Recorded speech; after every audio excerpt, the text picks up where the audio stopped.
à tous. Nous allons parler aujourd'hui d'un enjeu majeur de santé publique, l'utilisation des antibiotiques vétérinaires, un usage que le ministère de l'Agriculture cherche à réduire depuis 2012 avec la mise en place du premier plan éco-antibio. Le ministère a fixé des objectifs quantitatifs et entre 2012 et 2017, l'utilisation des antibiotiques a déjà baissé de 37%. Il s'agit donc à présent de maintenir cette tendance à la baisse.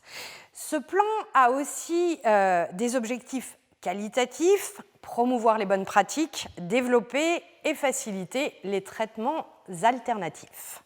Alors, docteur Métier, je me tourne vers vous pour en parler et expliquez-nous quels sont les enjeux à prendre en considération quand on parle de lutte contre l'antibiorésistance.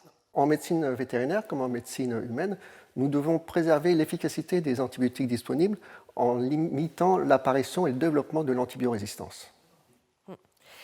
Alors, à leur échelle, comment est-ce que les vétérinaires peuvent contribuer au succès de ce plan de réduction de risque d'antibiorésistance ? L'antibiorésistance, en fait, c'est une réaction normale d'une bactérie face à un antibiotique. Le problème, c'est que les bactéries commensales qui vivent dans les êtres vivants peuvent être le réservoir de facteurs de résistance. Et ces facteurs de résistance peuvent ensuite être transmis à des bactéries pathogènes. C'est comme ça qu'on peut rencontrer des bactéries multirésistantes qui ont des facteurs génétiques qui peuvent produire des enzymes qui vont détruire beaucoup d'antibiotiques. On entend souvent parler des BLSE, des bactéries des entérobactéries qui produisent des bêta-lactamines à spectre étendu. Donc tous ces problèmes-là doivent être appréhendés par un vétérinaire pour limiter l'apparition de ces résistances et utiliser l'antibiotique de la meilleure façon pour éviter la diffusion et l'apparition de ces antibiorésistances. Et tout ça, ça va prendre en compte dans une pratique quotidienne, en fait. Oui, tout à fait. Maintenant, on doit gérer ce potentiel d'antibiorésistance quand on met en place un traitement antibiotique. Mais alors, qu'est-ce que les vétérinaires, quels outils ont-ils à leur disposition pour penser tout ça au quotidien ? Alors, ce sont des formations post-universitaires, des laboratoires qui proposent des formations et essentiellement les OVVT, les organismes vétérinaires à vocation technique. La SNGTV, l'AVVAC, l'AVVEF. Sous l'égide de la DGAL, ces trois OVVT se sont associés pour mettre en place un réseau de vétérinaires référents dont on va parler tout à l'heure. Exactement.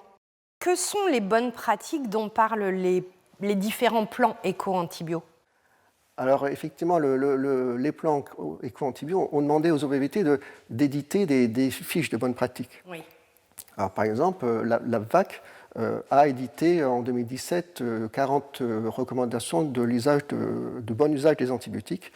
Alors, ce sont des recommandations faites pour les chiens, les chats et quelques pathologies de NAC, les nouveaux animaux de compagnie.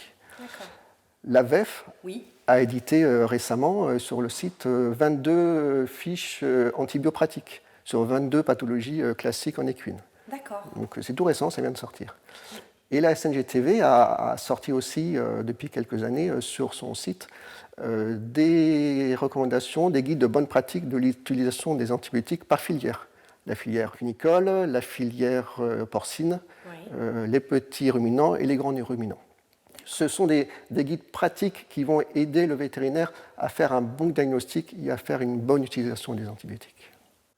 Avant de poursuivre notre discussion, nous allons voir une vidéo consacrée à l'intervention d'un vétérinaire dans un élevage bovin. Ce qui nous intéresse ici, c'est la logique respectée lors de son intervention.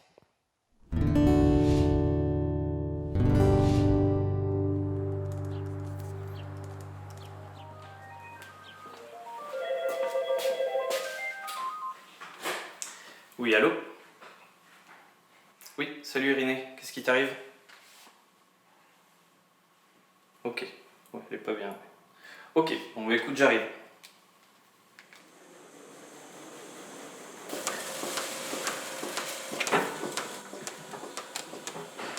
Salut Irénée. Bonjour. Alors qu'est-ce qu'elle a ?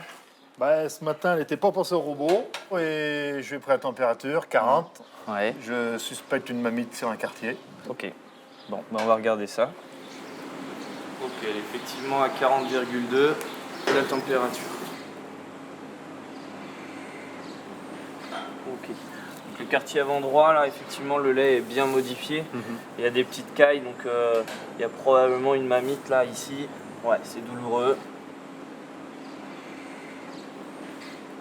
Alors, pour avoir un bon prélèvement, il faut être stérile et le réaliser avant qu'il y ait eu un traitement intramammaire antibiotique dans le quartier. Cela nous permet d'avoir un résultat bactériologique et un antibiogramme interprétable. Tiens, voilà l'ordonnance, les traitements intramammaires. Tu noteras bien les traitements qu'on a fait sur le cahier sanitaire. Oui, oui. Et puis je te recontacte dans 24 heures là, quand j'ai le résultat de la bactériologie. Ok? Ok, Allez, merci. salut. Alors l'examen clinique est en faveur d'une mamite type colibacillaire. C'est pourquoi, pour que la vache ait le moins de séquelles possible, on met un traitement qui a le meilleur résultat. On utilise un antibiotique d'importance critique ici, car nous sommes en présence d'une urgence vitale pour la vache, et cela permet de justifier cette utilisation.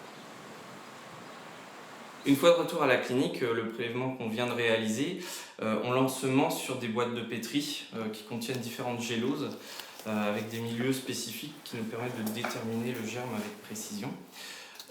Ensuite, on va attendre 24 heures que le germe en question pousse. Et puis au bout des 24 heures, on va déterminer ce germe et on va pouvoir appeler l'éleveur. En fonction du germe incriminé et en fonction de l'évolution clinique de la vache, on va réajuster ou non le traitement. Ensuite, ce qu'on va faire aussi également quand on va avoir identifié le germe, on va l'envoyer au laboratoire départemental afin qu'on réalise un antibiogramme pour savoir si l'antibiotique qu'on a utilisé est bien adapté et si la bactérie est sensible à cet antibiotique. Ensuite, dans cet élevage-là, nous allons pouvoir, en fonction du résultat trouvé, permettre d'anticiper les choses et à l'avenir mieux traiter. Et donc, ce résultat d'antibiogramme nous permettra de justifier l'utilisation d'un antibiotique d'importance critique si, chez cet éleveur, on a de nouveau des mammites de ce type-là, avec ce germe-là. Après 24 heures à l'étuve à 37 degrés, nous avons obtenu une culture pure de bactéries sur le milieu de pétri COS. Le tableau d'identification de la clinique nous permet de déterminer que c'est un Escherichia coli. Face à ce type de germe, à la clinique, notre protocole est d'utiliser un antibiotique d'importance critique, une fluoroquinolone, qu'on utilise en une seule injection en intraveineuse. Donc là, nous n'allons pas changer l'antibiotique mis en place. Par contre, nous allons quand même appeler l'éleveur pour savoir comment va la vache. Ok. Elle mange du coup ? Ouais. Et elle est venue se faire traire ? Ok, bon, écoute, tant mieux. Écoute, le résultat, c'est une mamite colibacillaire, comme on s'y attendait. Donc le traitement antibiotique, là, il est adapté, ce qu'on a mis. Écoute, si tout va bien, on va attendre tranquillement les résultats de l'antibiogramme et puis, sauf s'il y a un souci, tu me rappelles. Hein, d'accord ? Ok, bon, salut.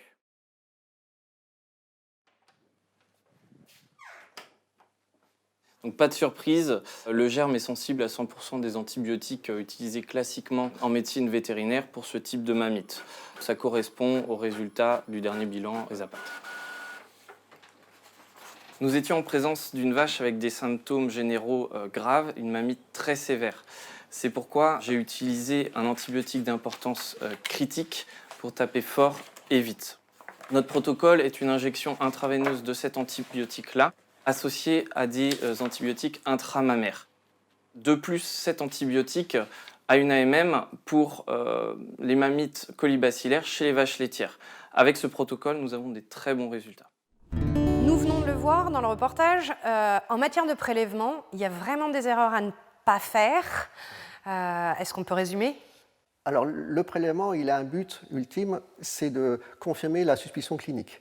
Et pour que les résultats soient interprétables, il faut que le prélèvement soit réalisé dans de bonnes conditions. Première condition, c'est le prélèvement, stérile, bien sûr, et dans des récipients adaptés, avec ou pas des milieux de conservation. Une hygiène stricte, en fait. Tout à fait. Ouais. Des conditions importantes pour le labo d'avoir des renseignements adéquats. Il faut que le vétérinaire donne des informations sur les prélèvements. Si l'animal était déjà sous antibiotiques et si le prélèvement était fait sur un animal vivant ou mort. C'est très important pour eux. Et les conditions d'envoi, est-ce qu'elles sont importantes aussi? Oui, tout à fait. Alors, il est conseillé d'envoyer des prélèvements au froid positif, car la congélation peut tuer certaines bactéries, donc fausser les résultats. Une petite précision par rapport à ce que nous venons de voir. Pourquoi avoir fait réaliser un antibiogramme, le vétérinaire a fait réaliser un antibiogramme alors que le traitement avait déjà été administré et que la vache, a priori, était en voie de guérison?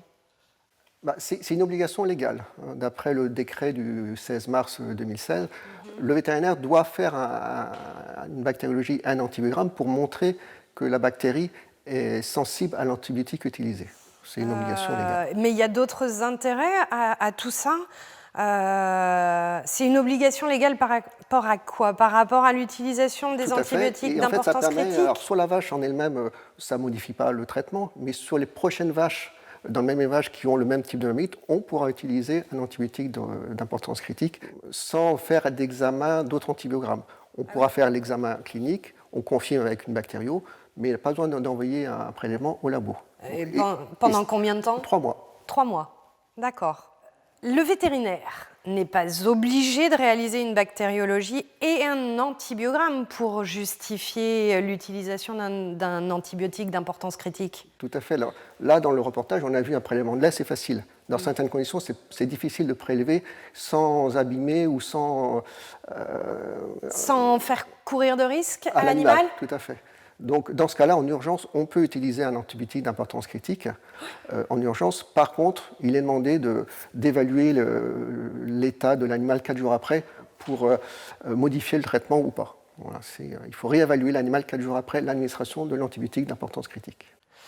Et encore une question à propos de cette vidéo. Pourquoi est-ce que le vétérinaire a utilisé un antibiotique d'importance critique sur cette vache alors que la bactérie E. coli est sensible à d'autres antibiotiques? L'antibiogramme doit montrer que la bactérie est sensible à l'antibiotique critique utilisé, mais elle n'oblige pas à utiliser un autre antibiotique qui est sensible. C'est juste l'examen clinique et l'utilisation des bonnes pratiques qui orientent le vétérinaire pour l'utilisation de ces antibiotiques. Et qui permet de prendre de bonnes décisions? Tout à fait. Voilà. Ce n'est pas une obligation. Cet antibiogramme n'oblige pas le vétérinaire à utiliser un antibiotique non critique. Les délais de réalisation d'un antibiogramme sont parfois très longs. Ne pouvez-vous pas, vous, vétérinaire, les faire vous-même dans vos cliniques? Alors, on peut faire éventuellement une bactério, mais les kits d'antibiogrammes proposés par certains laboratoires ne sont pas adaptés. Oui. Ce ne sont pas des tests qui ont été validés par le laboratoire national de référence de l'ANSES. Donc les résultats obtenus par ce genre de test ne sont pas validés et les résultats ne sont pas interprétables et en particulier ne peuvent pas permettre l'utilisation d'un antibiotique d'importance critique. C'est un geste très technique, l'antibiogramme? Oui, c'est une affaire de spécialistes. C'est les laboratoires qui sont compétents pour la réalisation de ces tests. Et je conseille les vétérinaires d'utiliser des laboratoires qui respectent les normes NFU éditées dans l'arrêté du 18 mars 2016. Voilà. Et les laboratoires RESAPAT utilisent ces normes. RESAPAT? Alors RESAPAT, en fait, c'est un réseau d'épidémiosurveillance de l'antibiorésistance des bactéries pathogènes animales. Oui. Et il regroupe actuellement 71 laboratoires. Ils ont réalisé en 2018 55 000 antibiogrammes. Alors à présent, nous allons voir de plus près justement comment sont analysés les échantillons prélevés par les vétérinaires. Cette vidéo a été tournée dans un laboratoire spécialisé à La Roche-sur-Yon et c'est la suite du premier reportage. Nous sommes au laboratoire de l'environnement et de l'alimentation de la Vendée qui représente en fait une sorte d'outil, un outil pour le diagnostic, entre autres, des maladies animales. On réalise des analyses permettant d'aider les praticiens, les cliniciens à établir un diagnostic au niveau des animaux lors d'une problématique sanitaire. Nous sommes dans l'accueil du laboratoire, là où sont réceptionnés les prélèvements. Alors, par exemple, un prélèvement de lait qui va être amené par un praticien, par le client ou par la navette qui permet de récolter les éléments, les échantillons dans l'ensemble du département. Ce prélèvement arrive ici à l'accueil, il va être enregistré, identifié et suivre après un parcours d'analyse à partir de cet endroit-là.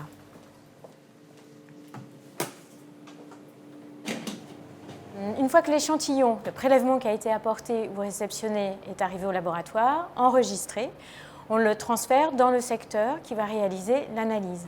Donc là, en l'occurrence, au LEAV, c'est le secteur diagnostic animal qui s'occupe de cette partie-là.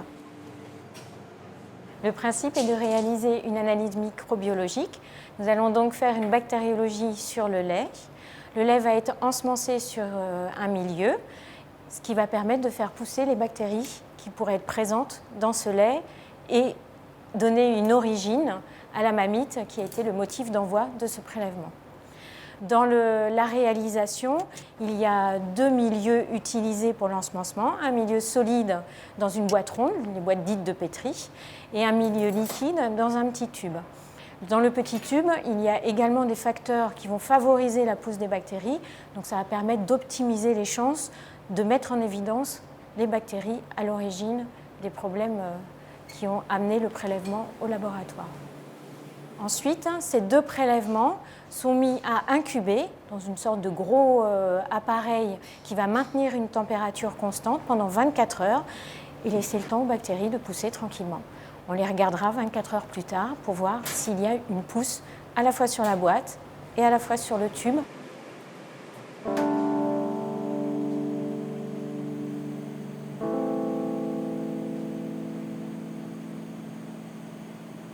Une fois l'identification faite, celle d'un Escherichia coli, on va pouvoir réaliser un antibiogramme.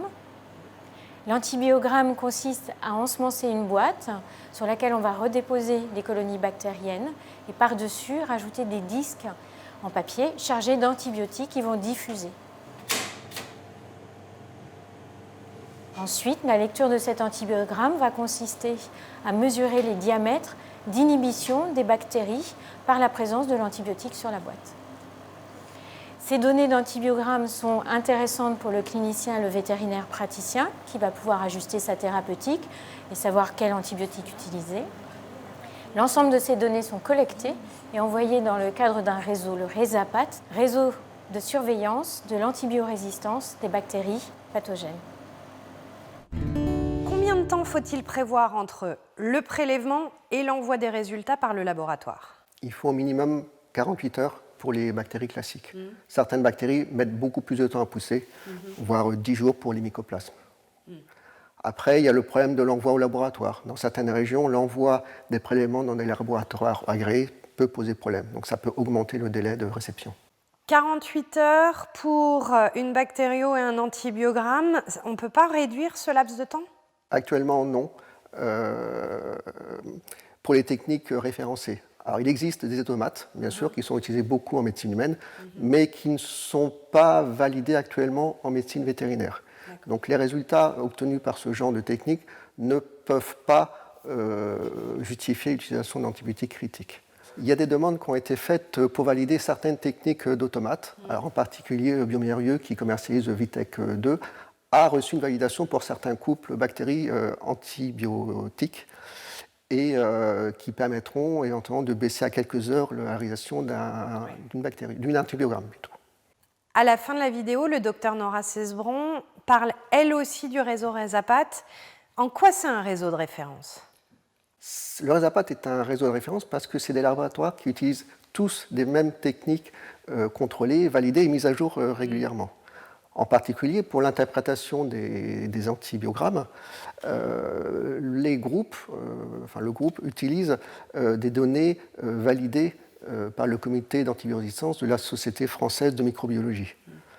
Ainsi, pour classifier les bactéries sensibles, résistantes ou intermédiaires aux antibiotiques, ils utilisent des références vétérinaires ou humaines, ce qui peut poser problème. C'est pour ça qu'il y a une mise à niveau qui va prochainement arriver, des références européennes vétérinaires, le VetCast, qui permettra d'utiliser des couples antibiotiques-bactéries plus intéressantes pour les vétérinaires. Et en quoi ces données peuvent-elles être utiles aux vétérinaires? En fait, le RESAPAT, il classifie les résultats d'antibiogramme par espèce, par organe et par pathologie. Donc ça permet d'avoir une référence sur des bactéries qu'on rencontre régulièrement dans certaines pathologies. Par exemple, au dernier bilan, on a pu voir que sur 1000 Escherichia coli rencontrés lors d'infections urinaires chez les chats, 92% de ces bactéries étaient sensibles au sulfamide. Sulfamide plus trimethoprim, l'association. Ce qui est très très proche de la sensibilité de 93-94% des fluoroquinolones classiquement utilisés. Dans ce cas-là, on peut justifier de ne pas utiliser des antibiotiques d'importance critique et plutôt utiliser des antibiotiques qui posent moins de problèmes, comme l'association sulfamide-trimethoprim. D'accord. Alors, potentiellement, les vétérinaires ont accès ou ont de nombreuses, très nombreuses données à leur disposition, mais y ont-ils accès? C'est libre accès. Il faut aller sur le site de l'ANSES. C'est des publications qui ont lieu en fin de chaque année. Les résultats édités sur l'année, en fait, correspondent aux résultats obtenus les années précédentes. Donc le bilan 2019 concerne les résultats réalisés en 2018. D'accord. Et il n'y a pas que l'ANSES, il n'y a pas que le site internet de l'ANSES. Alors, on met aussi à disposition sur le site Antibioref ces données, ces bilans annuels. Antibioref, c'est le réseau de vétérinaires référents qui a été mis en place avec le premier plan éco-antibio, c'est ça? C'est un autre outil encore d'aide à la prescription? Antibioref, c'est le site internet du réseau. Il permet de poser des questions à des référents vétérinaires. Il y en a 12 par espèce. Donc, bovin lait, bovin allaitant, caprin, ovin, chien, chat, nouveaux animaux de compagnie, lapin et aviaire. Est-ce que vous pouvez nous en présenter quelques-uns un peu plus précisément? Donc, effectivement, donc, Sylvain Lara, qui travaille actuellement en tant que référent à la clinique vétérinaire de Benjamin Franklin à Auray, qui fait uniquement du NAC en référé. Il a fait, après ses études à Oneris, une formation à Saint-Hyacinthe sur les médecines zoologiques. Samuel Boucher, vétérinaire spécialisé en pathologie cunicole et apicole au sein du Labovette des Herbiers. C'est un vétérinaire conseil auprès de nombreux groupements et de producteurs de lapins. Et c'est un des membres fondateurs de la commission cunicole de la SNGTV. Nicolas Gay, c'est un praticien à prééminence canine qui a été chargé de consultation à Vétagrossub jusqu'en 2007. Un des membres fondateurs du CHV de Saint-Martin, près d'Annecy, et coordinateur de la mise à jour des fiches de recommandation pour un bon usage des antibiotiques éditées par l'ABVAC. Donc prochainement à la retraite, donc il aura le temps de répondre aux questions des vétérinaires. Comment est-ce qu'on rentre en contact avec ces différents vétérinaires référents? Via le site internet Antibioref, il y a un onglet sur ce site qui permet d'ouvrir des discussions avec un ou plusieurs vétérinaires référents. C'est facile d'accès? Tout à fait. Tout moteur de recherche, vous tapiez Antibioref et vous avez accès au site. On va voir en 1 minute 30 chrono comment accéder à ce site et puis ce qu'il propose.